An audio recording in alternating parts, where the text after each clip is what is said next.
എനിക്ക് ഇച്ചിരി കുറേശ്ശെ കിട്ടിയാൽ മതി എല്ലാ മാസവും മരുന്ന്. ഞാനിപ്പോൾ സുഖമില്ലാതെ വരികയെ, ഒരു തലകറക്കമൊക്കെ പിടിപെട്ട് മരുന്നിനൊക്കെ ഇച്ചിരി കാശ് വേണം. അപ്പം ഇങ്ങനെ ഇപ്പോഴും പണിക്ക് പോയിട്ടാണ് ഈ എൻ്റെ കാര്യങ്ങളൊക്കെ നടക്കണത്. അപ്പം ഒരു 10,000 രൂപയെങ്കിലും കിട്ടാൻ മാർഗം ഉണ്ടെങ്കിൽ കിട്ടട്ടെ എന്ന് കരുതിയിട്ട് ചെന്നതാ. സുരേഷ് ഗോപിയുടെ പരാമർശം വേദനിപ്പിച്ചു.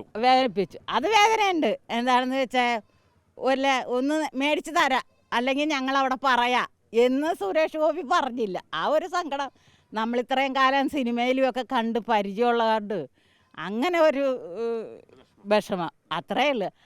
ഞാൻ ചോദിച്ച ആ വാക്കിന് ഒരു ചേച്ചി അത് ഞങ്ങൾ പറയാം എന്ന് ആ സാറ് പറയേണ്ടതായിരുന്നു. ആ സാറ് പറഞ്ഞില്ല. പിന്നെ അതിന് ചോദിക്കാൻ അതിൻ്റെ ഇടയ്ക്ക് ഒരു വയസ്സായ ഒരാൾ വന്ന് അയാളുടെ ഭാര്യയും ഈ കോപ്പറേറ്റിലെ കാശ് കിട്ടിയില്ലെന്നും പറഞ്ഞിട്ടുണ്ട് കയറി. അത് കാരണം ആ പുള്ളി വർത്താനം പറഞ്ഞ കാരണം എനിക്ക് മുഴുവനും പറയാൻ പറ്റിയില്ല. അത്രയേ ഉള്ളൂ.